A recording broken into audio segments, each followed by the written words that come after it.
Salut à tous. La suite de tous ces podcasts qui sont arrivés depuis ces derniers jours. Enfin, celui du corps physique. Je l'appellerai donc la descente du perchoir du chaser qui dit bonjour la terre. Le parcours et cette relation de flamme jumelle est irrationnel. Ce qui sort du contrôle mental, au fait, nous donne l'instabilité, l'insécurité, l'illogique, et ça en devient souffrant. Prenant, obsédant, enfermant. Donc le chaser, il vit sa vie avec son cerveau droit, celui qui est plus intuitif, son côté émotionnel, son côté ressenti, mais à travers les émotions. Donc on pourrait dire que le côté cerveau droit, ce sont les intelligences spirituelles et émotionnelles, mais tout chapeauté par le contrôle, imposé par une interdiction de faire et d'être à son image. Donc tout ça, si tu n'as pas entendu ces sujets, je t'invite à écouter les autres podcasts avant en disant que le chaser yang est un yin à l'origine et les podcasts qui ont suivi droit derrière. Tu comprendras mieux pourquoi celui-là et pourquoi l'importance du corps. Puisque le corps est justement les intelligences que ton autre a déjà, puisqu'on dit un runner yin, mais c'est pas un yin inné, c'est un yin qui a été développé, puisque le runner à l'origine est un yang, qui n'a pas pu laisser exprimer son vrai côté. Il a dû changer, comme le chaser, mais dans une toute autre façon. Donc tu vois, quand on est connecté à ce cerveau droit intuitif, il y a la rêverie, la magie, le monde subtil, tout ce qui est beau. Et au fait, on utilise ce contrôle mental pour y rester, pour s'éloigner de ce monde chaotique et ce monde illogique. Donc tu vois là-dedans, dans les intelligences intellectuelles, elles sont un petit peu bloquées. Et je ne suis pas en train de dire que le chaser n'est pas intelligent. Au contraire, on verrouille ses capacités de mental supérieur. On verrouille tout cet espace pour se concentrer uniquement au volatile, au subtil, au non tangible, à ce qui n'est pas concret. Donc la vision claire n'est pas, donnant souvent un mental pris, embrouillé, parasitant, étroitement lié aux émotions et aux pensées. Gros cocktail de tsunami répété. Bah oui, puisque l'intelligence corporelle du chaser n'est pas utilisée. On a déserté le corps depuis bien longtemps pour rester dans notre bulle parfaite, magnifique et lumineuse. Donc tu vois les ressentis à travers les sens, à travers le corps. Bah on avance à demi aveugle. Donc ces deux intelligences-là, le corps et l'intellect, c'est la maîtrise du runner, puisque lui a appris à fonctionner sans laisser vivre ses émotions complètement. Donc coupé de sa spiritualité également, plongé dans le monde matériel. Si tu veux plus d'infos là-dessus, il y a un podcast sur les différentes intelligences qui séparent le duo. Donc, par rapport à tout ça,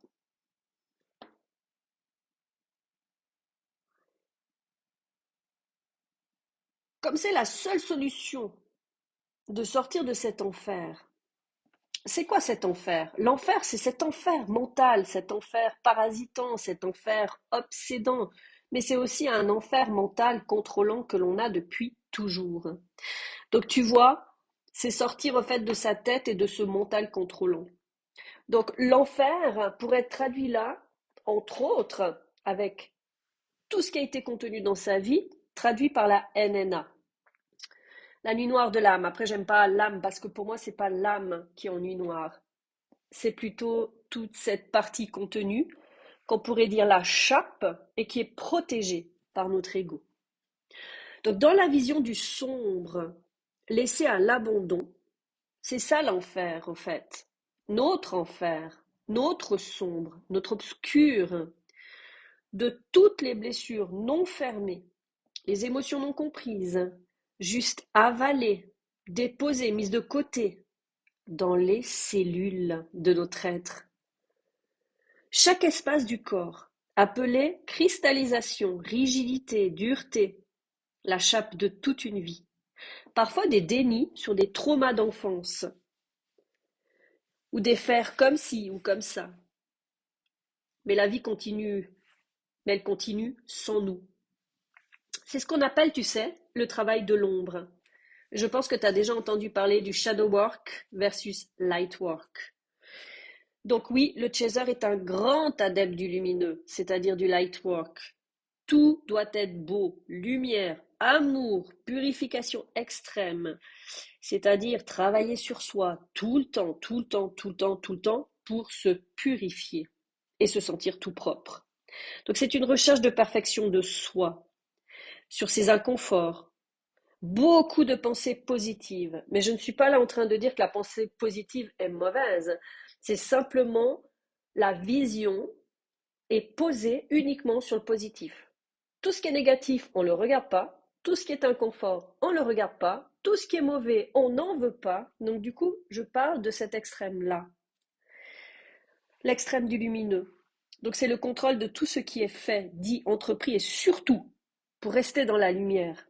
Et rien que la lumière. Donc c'est un peu une illusion. Et c'est ce qu'on appellerait aujourd'hui la spiritualité New Age. Et cette recherche absolue de divin, de lumineux. Donc, je ne suis pas en train de dire que tout ça c'est du flan. Absolument pas. Tout ça se dépose en toi lorsque tu as été fait faire le travail de l'ombre en priorité. Et personne n'aime faire ça. Personne n'aime aller vivre l'enfer. On va vraiment dire ça comme ça. Parce que les personnes qui sont dans ce parcours savent très bien de quoi je parle. Donc, laissant dans l'inconscience profonde toute cette meilleure partie de soi, au fond, celle qui a besoin d'un coup de balai, de tout ce qui a été déposé dessus pour rester encore et toujours le parfait petit enfant gentil, éduqué. Oui, juste gentil. Laissant l'authentique, le vrai, avec ses colères, ses non, ses affirmations, ses positionnements, aux oubliettes. Maintenu de force, pensant que ça le fait pas du tout en société, bien sûr, vu l'éducation. Conditionné, bridé, empêché. Et puis le runner rebelle arrive avec ses gros sabots. Et puis tu connais la suite. Il n'y a pas besoin de faire un dessin à ce sujet-là. Donc quand je dis le runner rebelle, le chaser est rebelle également. Ce sont deux enfants rebelles, deux moutons noirs à l'origine. Donc le long de ce chemin de découverte, du retour à soi, oui, en dehors du couple, tu te reconnectes à ton corps, tu le ressens comme un état des lieux, des dégâts laissés en toi à force de contrôle mental. Oui, qui sort complet du ressenti, du senti, du sensoriel. Et je ne parle pas là de l'émotionnel, puisque nous en sommes les maîtres de l'émotion de tsunami. Donc c'est vraiment sortir des sens, de ce qui se passe en toi, en dedans, dans ton corps, tes tissus, tes muscles, tes articulations, ta santé, le soin de toi, ta priorité, t'occuper de ton véhicule terrestre, les douleurs physiques sur ce parcours, on en parle? Ça, c'est une autre calamité. Donc tu t'aperçois de cette intelligence corporelle, que le corps sait ce dont il a besoin, qu'il communique avec toi, avec toi-même, te donne des pistes sur ce qu'il veut manger, boire, ses préférences, ses besoins, où il se sent bien, léger, détendu, en présence de qui et de quoi. Tu reconnectes à ta guidance instinctive, oui, celle plus terre à terre, moins perchée, moins volatile, celle guidée par tes guides, tes anges, dite intuitive, qui s'arrête un temps pour que tu te concentres sur cette nouvelle approche, dite nouvelle, mais en réalité innée, car c'est celle liée à ta survie. Donc, chaser, tu utilisais ta défense par les armes, le combat, la lutte vers l'extérieur. Une énergie monstre propulsée dehors de toi, l'énergie masculine, qu'elle est intérieure à l'origine, plus économe, plus douce, plus solide, plus stable, ton énergie vitale, oui, celle pour vivre ta vie, est occupée de toi, tes réserves énergétiques, qui s'épuisent et encore plus sur ce parcours pour arrêter de brasser de l'air à tout va, te mettre à terre et t'occuper de toi, rien que de toi, apprendre à vivre tout simplement, légèrement et non plus à survivre. Une aventure débute, la reconnexion à ce qui a toujours été en toi, ce qui existe déjà pour ton runner d'ailleurs. Lui, le corps, c'est son domaine. Il l'écoute, il le ressent. Souvent, c'est des impulsions. Donc, c'est aussi un peu déréglé parce que souvent, c'est choisi selon une impulsion, selon un manque à remplir, à connecter, puisqu'il manque la vivance à l'intérieur. Donc ça, c'est une toute autre histoire. Donc, il connaît ça très bien. Donc, il connaît, il a tout dans ses tripes, ses guidances de survie, etc. C'est ultra performant, car déconnecté de l'intuitif, des émotions et de la spiritualité. Il a dû s'adapter ainsi, dans sa part plus matière. Pour nous, c'était beaucoup plus dans notre part plus subtile, notre monde de protection, où on se réfugiait quand on avait besoin de nous échapper, puisqu'on ne pouvait pas fuir dans la réalité. Donc revenons à nous, Chaser. Quand tu reprends corps, tu t'aperçois que tu as passé ta vie à analyser, apprendre, reproduire, traduire par ta tête tout ce qui se passait dans ton corps, comme un intermédiaire qui te dit tout ce que tu dois faire, ressentir, etc. Un peu ce qui a été vécu en dehors. Tu sais, ce bridage de l'hypersensible connecté à tout, mais si dérangeant et incompris qu'il fallait le façonner à ce que l'on maîtrisait. Faire et être comme les autres, le moulage. Il y a comme un temps où tu es l'observateur de tout ça. Tu observes les scènes, les choses, mais en toi, en fonction de l'extérieur. Tu le comprends, tu le vois subtilement.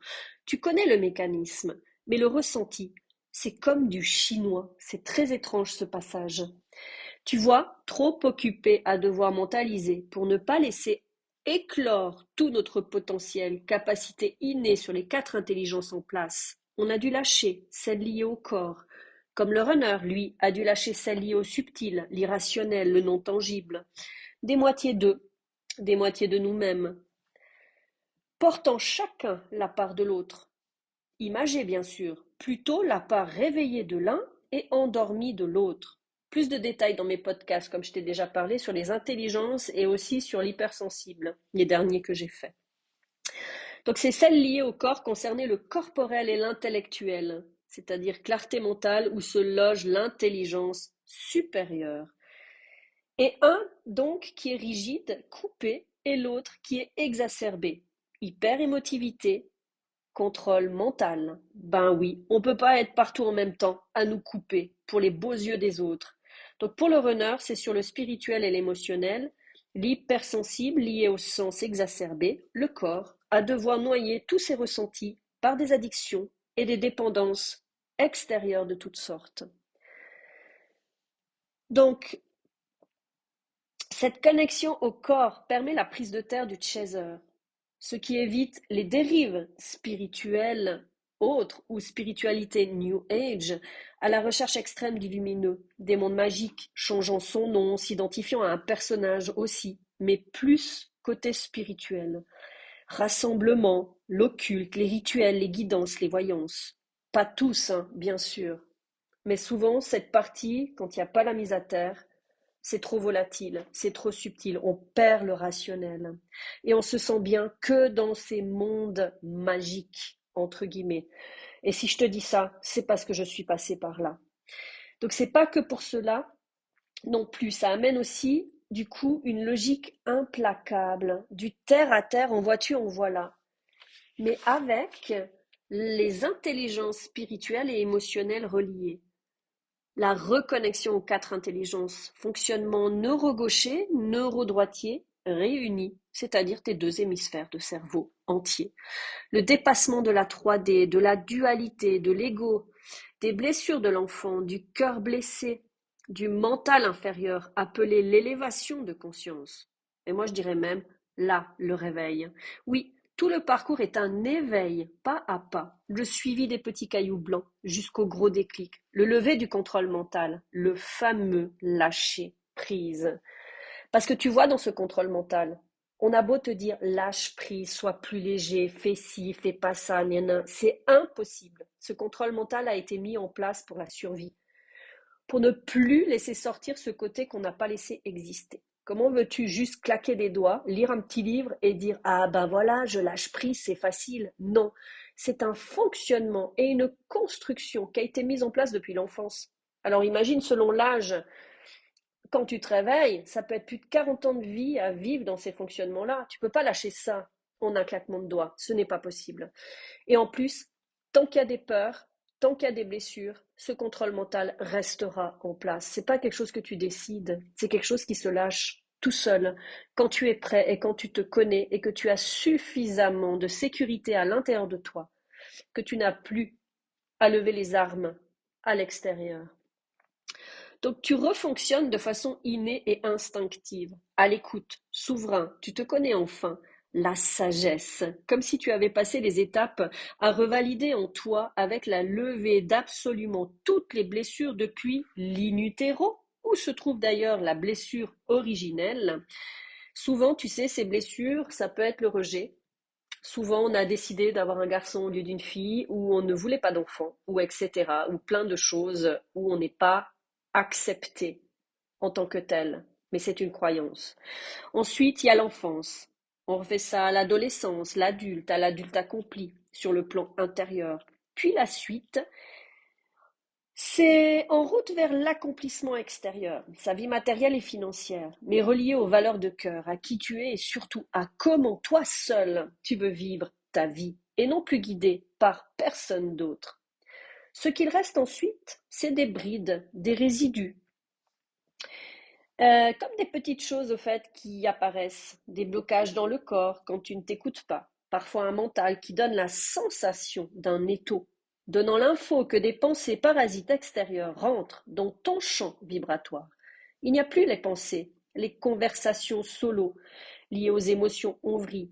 C'est différent, c'est une autre sensation inconnue. Par contre, pour ma part, ça me plonge dans le passé et donne l'information, quand j'étais bien alignée, que mon cerveau mental partait en vrille. C'était une alerte de mon corps pour me dire que quelque chose de pas très juste se jouait face à moi, en sous-marin. Une fausseté pas aligné sur ma fréquence. Un mensonge, une trahison, une cachotterie, c'est telle une énergie d'une personne tierce présente dans le duo de flammes jumelles, en cachette liée à l'autre ou dans un couple, ou même pour moi aussi avec d'autres interactions et relations diverses.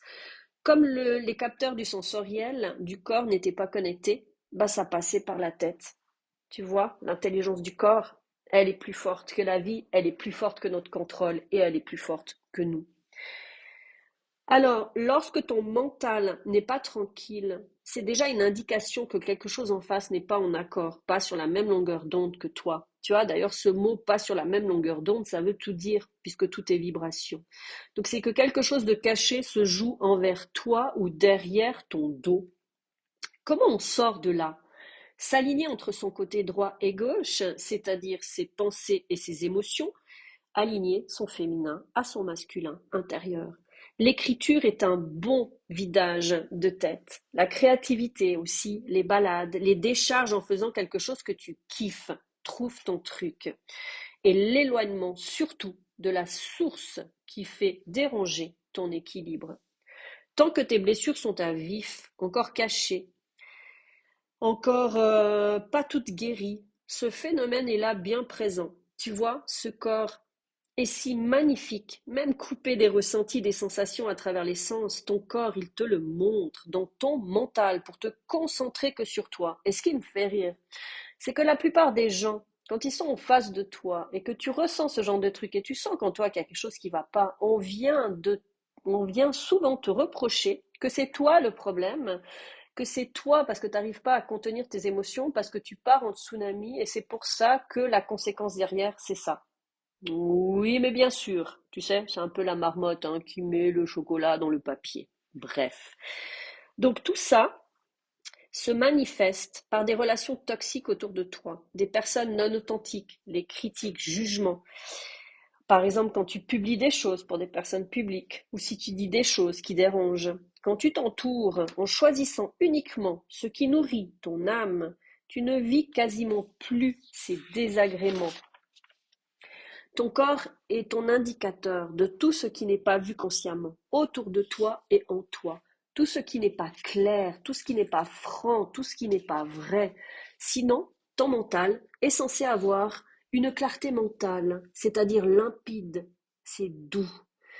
D'ailleurs, tout est embrouillé en toi quand tu perds toute logique. Tu ne peux plus réfléchir clairement. Tu n'as plus cette connexion à ton mental supérieur, à tes intelligences innées. Donc le gros hic du chaser, c'est quand le tsunami est là, bah c'est la perte de contrôle. Donc en fait, tu perds ce fonctionnement qui a été mis en place, et comme tu n'es pas connecté à ton corps, tu es en flottaison. C'est comme si tu pars en vrille dans tous les sens. Et moi, j'aime appeler ça l'anémone. Donc tu vois, ce corps, c'est un vrai protecteur, hein. C'est le garde du corps, hein. Oui, qui garde ton corps, ton enveloppe, véritable machine à capteur à travers les sens. D'ailleurs, quand on en perd un, vois-tu à quel point les autres s'amplifient. Donc pour affiner cela, prends chacun de tes sens physiques et pour que ça en devienne plus subtil, plus précis, étends cela au plus haut point. Je te donne un exemple. L'ouïe, par exemple. Si tu vas en nature, t'écoutes un son, puis essaye de pousser l'écoute à d'autres sons, décortique-les. Tu seras étonné jusqu'où tu es capable d'entendre les choses. Quand le subtil et le terrestre se réunit. Parce que dans les sens, on a nos 5 sens terrestres, mais ce sont exactement les mêmes dans les sens subtils. Et c'est ça, le début de la médiumnité. C'est l'instinct et l'intuition. C'est le début. Et ensuite, tu affines tout ça pour développer de plus en plus de visions subtiles ou d'autres ressentis subtils. Donc tu entendras au-delà des mots ensuite. Quelqu'un te dira quelque chose et tu entendras le subtil. Qu'est-ce que ça résonne derrière? Qu'est-ce que ça donne? Et tu auras toute une expansion et tout un champ différent par rapport à ça. Donc nous avons en nous de sacrées intelligences. Donc à toi de jouer maintenant. Développe les tiennes. Amuse-toi. Donc pour lâcher prise de sa tête, la clé c'est aller ressentir son corps. Oui, quand on quitte le mental, on rentre dans le senti et on laisse la vie couler en nous et autour de nous. Tu t'apercevras ensuite les gens s'amplifier. Tu ressentiras aussi les choses en toi au sujet de quelqu'un, d'un lieu, d'une décision à prendre, d'un choix à faire. Tout devient limpide. Tu n'as plus à devoir utiliser ton mental inférieur. Cette façon que tu avais d'avoir un mental contrôlant. Ce sera inutile, tu verras, ça ne fonctionnera même plus. La tête ensuite sera là juste pour acter et mettre en mouvement les choses concrètes dans la matière. Tout change ensuite. Ta manière de faire les choses, de dire, de transmettre, comme les pensées débordantes et intrusives parfois ne sont plus. Tu es libre. Tu comptes entretenir ce bien-être, retrouver des vacances prolongées. Tu expérimentes ce nouvel état d'être. C'est là que tu crois être l'autre, dans son fonctionnement terre à terre. Oui, il l'avait déjà. Corps intellect, le rationnel donc. Tes réponses aux messages sont plus courtes, parfois résumées en un mot ou un émoticône, tu sais, genre le pouce, tout ce qui pouvait énerver avant quand ton hôte faisait ça. Tu n'arrives plus à lire des pavés, tu survoles les mots, tu prends l'essentiel. Les vocaux, t'en peux plus, surtout s'ils dépassent 1 minute. Tu fais à l'économie de toi, de ton énergie, ça en devient vital. C'est toi, ton bien-être. Parce qu'en fait, tu as envie d'utiliser cette énergie pour créer des nouveautés et faire des choses différentes. Donc tu vas droit au but. Tu changes aussi ton business, si tu en as un, ton moyen de communiquer pour aller à l'essentiel. Pour régler les choses, tu ne passes pas par 4 chemins. Tu prends ton téléphone et t'appelles. Avant, je me souviens, je me cachais derrière mon écran et je ne répondais pas, car j'étais trop submergée par mes émotions, trop de colère explosive. J'en étais incapable. Donc tu perds un temps, les guidances d'avec le monde supérieur, mais aussi avec les gens qui sortent de ta vie, qui s'éloignent sans raison apparente. Tu te sens seul, mais c'est aussi fait pour te concentrer à ce ressenti nouveau, celui où tu ne traduis plus, tu n'analyses plus, tu mentalises plus, tu ne cherches plus à comprendre, tu ressens et c'est tout. Donc tu sais, c'est un peu la mise en quarantaine un temps, c'est très très étrange comme expérience. Donc tu ressens et c'est tout et tu es ton propre guide.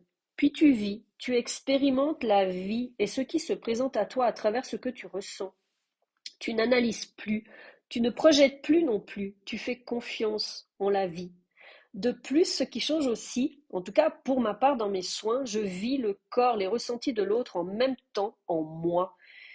Mes guidances ciel et terre sont là, amplifiées, et c'est complètement dingue. Donc tu vois, la vie est une aventure chaque jour, dans tous les domaines de ta vie.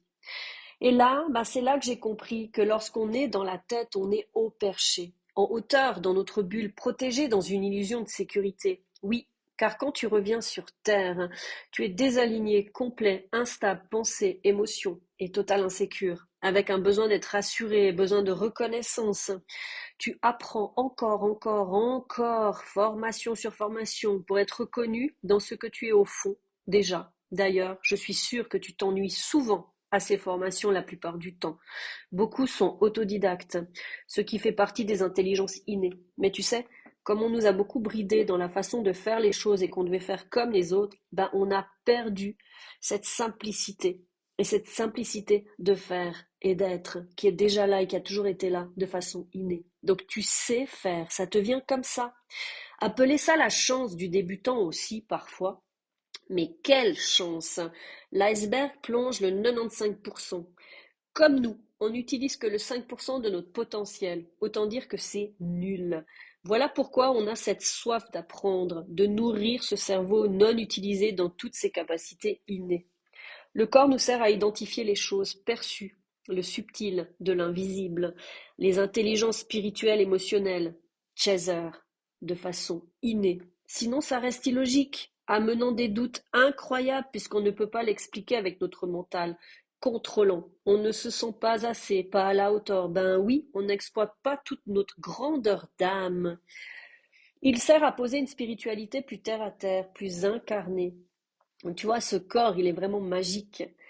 Donc on est moins perché, on est moins à partir dans tous les sens. Sans cela, tout reste éphémère, non concret. Alors oui, les demandes à l'univers se réalisent, certes, mais elles ne restent pas.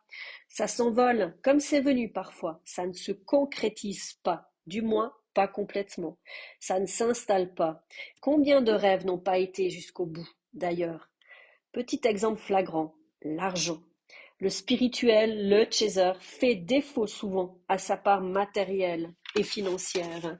Il est donc grand temps de mettre le focus sur son corps, ce magnifique véhicule de vie avec lequel on fait les 400 coups, qu'on néglige surtout, qu'on n'aime pas parfois, qu'on veut changer, qu'on veut modifier, qu'on veut cacher, car il est ce protecteur de ta vie, il est ce gardien, bouclier, qui contre l'extérieur et ne laisse pas rentrer n'importe qui.